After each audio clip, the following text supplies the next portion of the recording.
सुप्रभात मेरे प्यारे बच्चों। पुनः मैं आपको पाठ 14 मुफ्त ही मुफ्त का शेष भाग पढ़ा रही हूँ।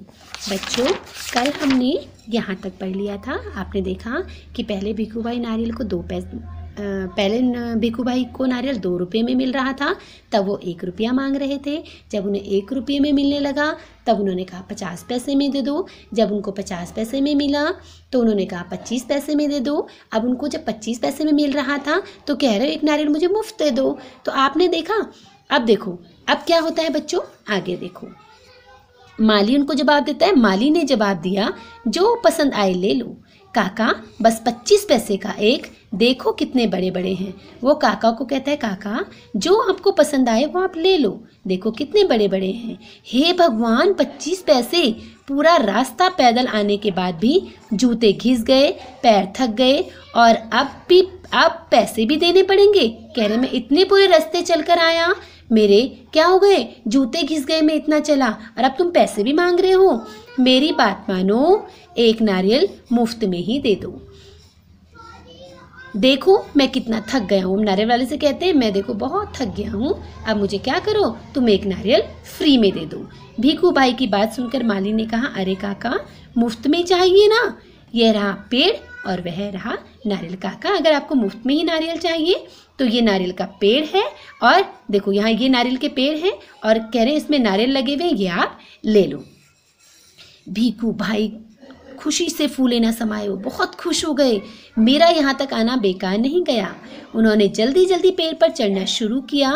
पेड़ पर चढ़ते चढ़ते भिखू भाई ने सोचा, बहुत अच्छे, मेरी तो किस्मत खुल गई, जितने नारियल चाहे तोड़ लूं और पैसे भी न दूं, क्या बात है। खुश हो गए कि अरे बाप रे, मेरे को तो नारियल का पूरा पेड़ ही मिल गया, मैं जितने मर्जी नारियल ले सकता हूँ और मुझे उसके लिए कोई पैसे भी नहीं देने पड़ेंगे। भिखू भाई ऊपर पहुँच गए। फिर वे टहनी और तने के बीच आराम से बैठ गए। अब वो पेड़ की एक शाखा पर बैठ गए और दोनों हाथों को आगे बढ़ाने लगे। अब क्या करने लगे, वो नारियल तोड़ने के लिए अपने दोनों हाथों को आगे बढ़ाने लगे। सबसे बड़े नारियल को तोड़ने के लिए वो बड़े और चाह रहे थे कि मैं सबसे बड़ा नारियल तोड़ूं। पैर फिसल गया।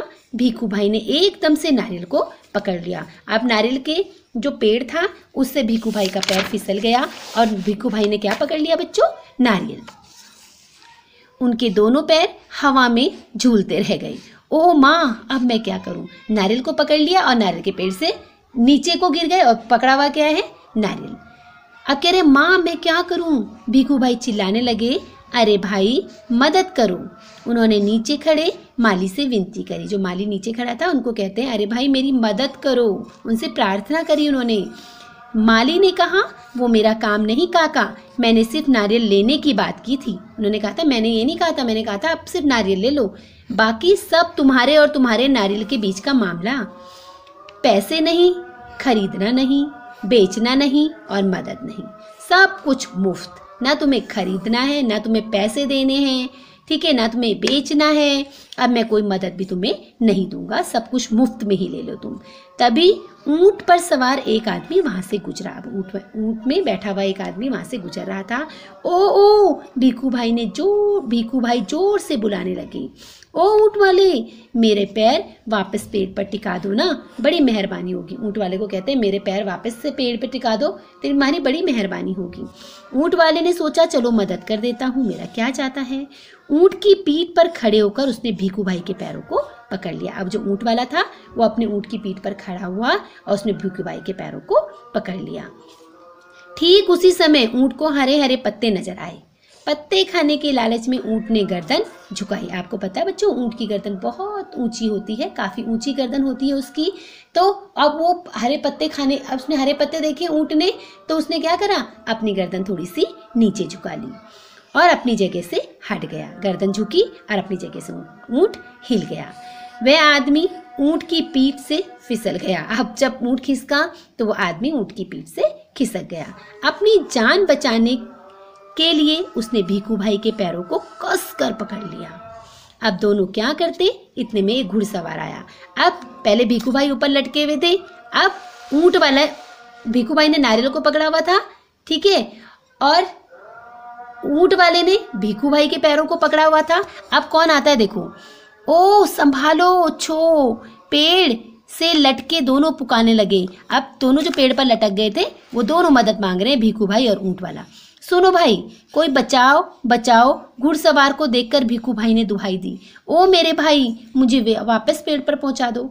ये नहीं कह रहा है कि मुझे वापस नीचे उतार दो भीखू भाई, कह रहे मुझे वापस पेड़ पर चढ़ा दो।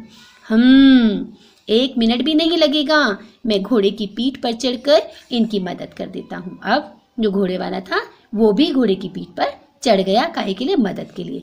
यह सोचकर घुड़सवार घोड़े पर उठ खड़ा हुआ, वो भी घोड़े पर खड़ा हो गया। लेकिन कौन कहता है कि घोड़ा ऊंट से बेहतर है? हरी हरी घास दिखाई देने पर दोनों एक जैसे ही हैं। अब घोड़े को भी हरी घास दिखाई दी क्योंकि उनका खाना होता है वो। अब घोड़े ने भी क्या करा? घास के चक्कर में घोड़ा जरा आगे बढ़ा और छोड़ चला अपने मालिक को ऊंट वाले के पैर पर लटकते हुए। अब आपको पता है भीखू भाई ने पकड़ा हुआ है बच्चों नारियल, ठीक है? नारियल पकड़ा हुआ है भीखू भाई ने, भीखू भाई के पैरों को पकड़ा हुआ ऊंट वाले ने। अब ऊंट वाले के पैर को पकड़ लिया घोड़े वाले ने, ठीक है? 1, 2 और तीनों के तीनों झूलते रहे नारियल के पेड़ से। काका काका कस के पकड़े रहना, घुड़सवार ने पसीना पसीना होते हुए कहा। वो भीखू भाई को कहते हैं आप कस के नारियल को पकड़ कर रखना जब तक कोई बचाने वाला न आए, कहीं छोड़ न देना। मैं आपको 100 रुपये दूंगा। कह रहे हैं कि भीखू भाई को कहते हैं कि मैं आपको 100 रुपये दूंगा, लेकिन आप जो आपने नारियल जिसको पकड़ा हुआ है, जिससे हम तीनों लटके हुए, उसको छोड़ना मत। काका काका, अब ऊंट वाले की बारी थी। मैं आपको 200 रुपये दूंगा, लेकिन नारियल को छोड़ना नहीं। घोड़े वाला कह रहा है 100 रुपये दूंगा और ऊंट वाला कह रहा है 200 रुपये दूंगा, आप नारियल को छोड़ना नहीं। 100, 200, बाप रे बाप 300 रुपये। भीखू भाई का सिर चकरा गया। इतना सारा पैसा, खुश हो गए वो। बाप रे, जिस पैसे को बचाने के लिए वो मुफ्त में नारियल खाने पेड़ पर चल गए, उसी पेड़ पर चढ़कर उन्हें एक घुड़सवार और एक ऊंट वाला क्या कह रहा है कि मैं तुम्हें, एक कह रहा है मैं 100 रुपये दूंगा, एक कह रहा है मैं 200 रुपये दूंगा।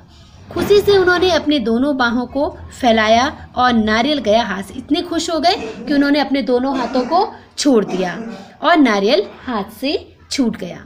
धड़ाम से तीनों जमीन पर गिरे, घुड़सवार, ऊंट वाला और भीखू भाई। अब तीनों क्या हो गए बच्चों?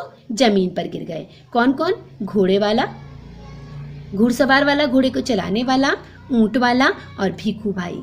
भीखू भाई अपने आप को संभाल ही रहे थे कि एक बहुत बड़ा नारियल उनके सिर पर आ फूटा। अब जैसे वो गिर गए वैसे भीखू भाई संभालने लगे अपने को, उठने लगे होंगे, तब तक एक बड़ा सा नारियल आया और उनके सिर पर आकर फूट गया। और कैसे फूटा बच्चों? बिल्कुल मुफ्त।